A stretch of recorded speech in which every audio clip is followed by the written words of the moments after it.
All right, so I don't know what the purpose of this is going to be. Just kind of, I want to combine a little bit of both of my hobbies, which is training, just trying to push myself mentally and physically, and photography, videography. So kind of mixing these two together and just creating a little training log, nothing fancy. It's all just going to be filmed by myself, not like I'm going to really be able to film my training, maybe some clips here and there or whenever I compete, but just wanted to wrap up my first Olympic distance triathlon.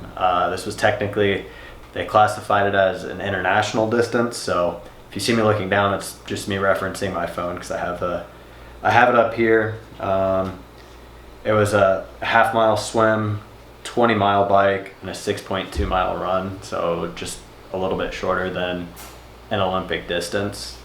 I had about I would say realistically 8-week prep. The first 2 weeks I just kind of eased into running, and then those 6 weeks there I just continued to build, adding in a couple bricks, adding in biking, swimming minimum twice a week, and just continuing to build my volume and build up and then taper down to the race, kind of try to keep my mileage there but keep the fatigue down going into the race. I have no formal coaching, nothing. Wasn't really running. I was running last year, developed an injury on my own stupidity, and then had to take a break for a little bit. This year is just kind of when I started picking things back up again. So my strategy going in and building was, my base was roughly about 3 miles. That's what I can run at the beginning of this very comfortably. I could run more, but I wanted to get used to about 15 miles a week, just to make sure my knees and everything my knees and my back could stay healthy through that. Probably about every 2 weeks I would go up by about a mile per short run, and then about 2 miles or a timed long run. I would just increase the time by 15 minutes or so for my long runs. I was doing 3 to 4 days of running. It would either be 2 days and a long run, or two kind of probably about 5-mile runs, and then a shorter, maybe a little 5K, so about 3 miles. And then minimum of the one long run a week. That short run, sometimes I combine it with my bike and do a little brick style workout for that to get my body used to draining my legs as fast as possible after the bike to get them moving for that run, because hopping off that bike for the first time and going into that run is it's an experience. And I know me, it takes me about 2 miles to get running comfortably. At about the 2 mile mark, I would say I could pick up 30 seconds. My pace, about 30 seconds, just feels like I go from dragging my feet to like I didn't do anything before on the bike and I'm just out for another stroll. So that was kind of my prep coming into race day. I did one open water swim just to get myself comfortable with it. That one was about, I want to say roughly 2,000 yards, so significantly further than I'd be swimming in the race itself, but I just wanted to make sure I could do it and I was comfortable out there. And I think I'd rather be able to swim 2,000, not need it, than struggle to swim 800. I signed up for a sprint a couple weeks before my Olympic distance to try to get that open water swim in. It was canceled, turned into a duathlon, so ended up being a lot of running, which was good, was pretty comfortable, just made me realize I need to hammer brakes and get my legs moving as fast as I can after the bike, which is what I'm going to be really focusing on moving forward. So I guess that brings us up kind of my training. It was a pretty loose program, if I'm being honest, but that brings us up to the race last weekend. So the June 2nd, I had the Fort DeSoto Triathlon series. I'll probably just be doing this one, but it was a very well-run organization. Came recommended from a bunch of people. The weather was good. The bike course is good. The run is okay. And I just committed to it. I had a friend join, did the sprint, but it was good to have somebody else there, especially somebody with experience. So during race day, I got there nice and early, set up my transition. It was perfect. I was kind of, if you've done a triathlon before, you know the bike is, you have a race number, and the bike racks are categorized by race number, and mine was the last number on the rack, so I kind of had the end of the rack, so it was very easily recognizable, and I had my own space because the rack was right there. Kind of been 2 for 2 on that, which is lucky, but it ended up working out well for me. Swim was supposed to start at 7. I thought there would be, coming from all the other sports I've done, there's usually like an athlete meeting. Maybe there was for this. It just was not near the finish transition area and where all like the vendors and everything were set up where I would assume it would be. So I started heading to the beach for the swim. I looked down at my Garmin and I saw it was 6:59, and the swim started at 7. In the distance I hear that my group's starting in 30 seconds. So I'm running through sugar sand for a good distance to the start line, still wearing my glasses, no swim cap on. I was prepared, just didn't have my swim cap on, didn't have my goggles, my earplugs, nothing. So I made that sprint, got my heart rate absolutely pegged, not because it was very far and I was out of shape, but more so out of kind of flusteredness. Got to the starting line, threw my glasses on a sand pile, pulled my swim cap over my head, strapped my goggles on, threw my earplug case on the ground, and took off into the water as I was putting my earplugs in. Didn't really, thankfully I familiarized myself with the course ahead of time, otherwise I would have been in a really bad spot. And I knew the direction and the layout of it, which was pretty easy, but I definitely was later in the waves, so I had somebody to follow at all times. Had I known what each buoy meant and the distance I had remaining, I probably could have pushed significantly harder on the swim. Even though my heart rate was elevated, it was a pretty easy swim. Looking at my time here, it says I was 17:56 in a swim, which I think is pretty slow. In my age group, it was pretty quick, but I could have been significantly faster. I never got the opportunity to sprint because I didn't know what the buoys meant, and by the time I got to the last buoy, it's 100 yards to the shore, so I guess I sprinted 100 yards max, and then got into that first transition, which was a long one, a long run on that sugar sand on the beach, which was pretty deep.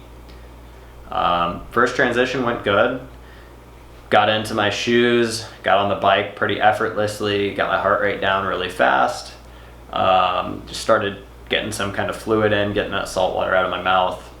The bike was out and back twice, due to it being the international distance. It was double the sprint, so I went out and I kind of wanted to feel out the headwinds, see what it was going to be looking like, and on my way out, the headwind was pretty strong, so I didn't push too much on the first lap. Then on the way back, I didn't take advantage of the tailwind as much as I should have probably, but then I knew what I could do on the second lap, and I definitely turned it up for the second lap. Pushed significantly harder into the wind, as well as on the way back. I sprinted almost the entire way back and was in pretty good shape coming out of that. I wasn't too tired, my heart rate wasn't too elevated, my legs were not too fatigued, but I definitely wanted to make sure that I didn't blow my legs out because I had that 6.2 mile run coming up that, I'm gonna be honest, I've never done a 20-mile ride and a 6-mile run afterwards, so it was gonna be my first one working in this mileage, and wanted to make sure that I could comfortably do it, and that's Winnie joining the show. But that brought me to the run, which was an out and back twice on a pretty monotonous course. I've been training without headphones though, so I was pretty prepared for it. And I got off my bike, and honestly, my legs felt pretty great. On the way out, my first lap, so out and back, the first 3 miles, I was probably in the higher 8s, probably about 8:45, 8:50 on those first 3 miles. Not pushing too hard because I wanted to save it for that second lap, more specifically about those last 2 miles. On my way out, I got to about mile 4 and I started getting a lower ab cramp. So I was kind of forced to breathe pretty shallow into my chest, which limited me a little bit. But I still pushed through that, and I ended up on the run averaging an 8:30, which is pretty good, I think. I think I probably could have pushed a little bit harder, but I mean, I could have pushed harder in every group. This is kind of my first official triathlon, where I swam, biked, and run. So I wanted to make sure that I completed it. And honestly, I would rather go 95% and complete it a minute slower than push 100%, cramp up. I was experimenting with my nutrition. I wasn't certain on that. Cramp up and lose 5-10 minutes trying to stretch or having to go to the bathroom or whatever it is. So I tried to play it pretty conservative. So I guess my official times were 17:56 on the swim. It was like a 4-minute transition, first transition. Bike was 1 hour and 4 minutes at 18.7 miles per hour. Definitely left a lot of time on the table in these first 2 sections. Transition 2 was the fastest in my group at 51 seconds, which was pretty quick. And then my run was 53 minutes at an 8:30 pace. Definitely think I could have been a little bit better. But that just comes from learning. I may do another sprint just to get those transitions down and get into the race mindset again, being around other people and pushing myself there. So that's kind of how my performance went. Now, my nutrition, I've been experimenting throughout this kind of training and prep I've been doing with foods that agree with me, times of training. I've started training more in the morning because these triathlons always start at 7 a.m., 7:30. So I've been training a lot before work and experimenting with what works best and sits best, and the night before, the morning of, intra training, after training. So my game plan going in was I got up at probably about 5, maybe 4:30. Had a shot of espresso for a little bit of caffeine, and then for digestive purposes with 1 full banana. And I tried to, as soon as I got up, I tried to hammer water.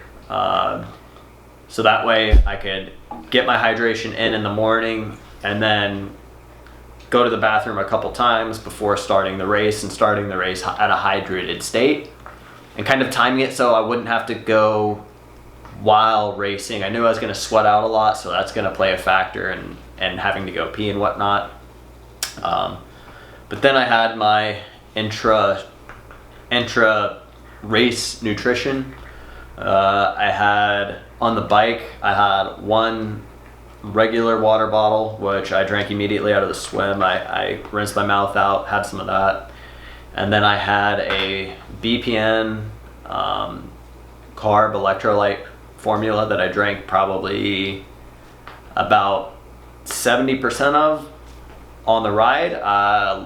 Wish I would have drank it all. That was my plan going in, but just between the 2 water bottles, I guess I just never made it to finish it. And I think, knowing this now, looking back at it, I definitely need to focus on that nutrition a little bit more. I think it could have helped me with my cramping, because it was about 25 grams of carbs, and I believe it's 200-ish milligrams.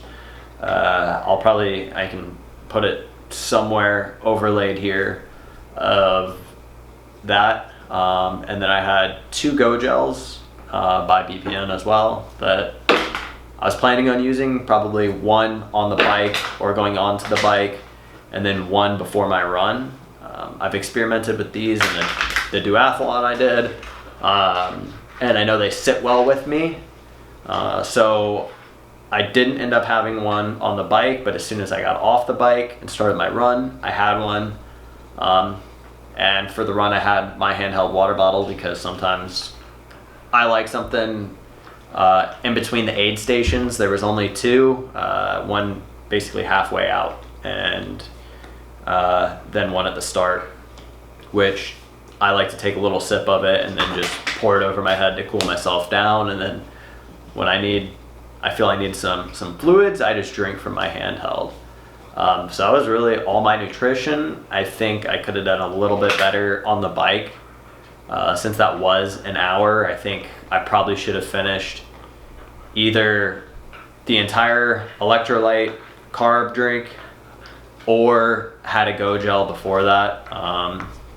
Just kind of doing my preliminary research, they say for about every hour it's 25 to 50 carbs or something like that. And I probably undershot that a little bit. So going forward, that's going to be something I'm working on. But overall, I finished at a 220, which I think I could have easily shortened by quite a few minutes. And going forward, I know what I need to work on. But overall, it felt really good. As soon as I finished, I got my heart rate down super quick. I didn't feel too fatigued, which means I definitely left some on the table. But I think it was a great time for leaving a lot on the table. So I guess some takeaways from this race are things that I can do better. And that's show up. I guess I was on time, but show up at the start ahead of time. Being prepared, being calm. That'll definitely help me out, and having a little bit more of a plan and not just winging it as far as average mile per hour I'm aiming for in my paces, specifically on the bike, I think will benefit me largely. Now in my training, implementing, I didn't do really any threshold workouts, I did one speed workout for a run, that's it. Everything else I was just trying to build up that mileage and knowing that I can confidently compete in these distances at a respectable pace. I would say all my paces were good, okay for a first timer. Like I was nowhere near the back and I was nowhere near the front, but I think I did pretty well. Once I start implementing those speed workouts, I think my average pace, because I just haven't really run faster than a low 8. So once I'm exposed to that 8 minute 7:45 range, I think that's going to unlock a comfortable pace, being significantly lower, being down in the 8:20s. Right now I'd say I can run all day at a 8:50, 8:40 on a good day. That's comfortable for that 8 to 10 mile range. But I think if I start implementing some of those thresholds and speed workouts, I can get that down to an 8, and that would be huge. So that's kind of my plans going forward, is to implement hammer bricks, implement speed workouts, and threshold workouts, both on the bike and on the run. The swim, I'm honestly really comfortable in the water. I know I have the endurance. I think I'm built for endurance, not speed. So speed's just something I have to work on. In the swim, throwing in some sprints here or there, great, but I want to be at least really good at the two that I'm least comfortable on, which bike and run. And then that swim will just be consistent. Yeah, swimming is good. And then I guess my training plans going forward, or race plans going forward, there's been a couple races I have kind of scoped out. Really depends on time, money, injury, family, what I can do. If I can stay healthy and I can really build up that mileage and log that mileage, get comfortably working and my runs in the 10 to 12 range, bikes the high 30s comfortably, and swims I'm not really too worried about. My range is great on that. My endurance rather is Augusta, September 29th, I believe it is. So that gives me like 3 months of training for that. That's the half Ironman. October, I believe October 18th or 19th, whatever that weekend is, here in Claremont, Florida, there's a in between an Olympic and a half Ironman. I believe it's like a mile swim, 35-mile bike, and a 10-mile run. I could be wrong, but I believe that's what it is. So overall, it's probably about 8 miles shorter than a half Ironman. And it not being Ironman branded, it's significantly cheaper, which is a plus. And it's local. After that, there's a half in North Carolina. I believe it's later in the year, so it might be a little bit cold. That one's slim.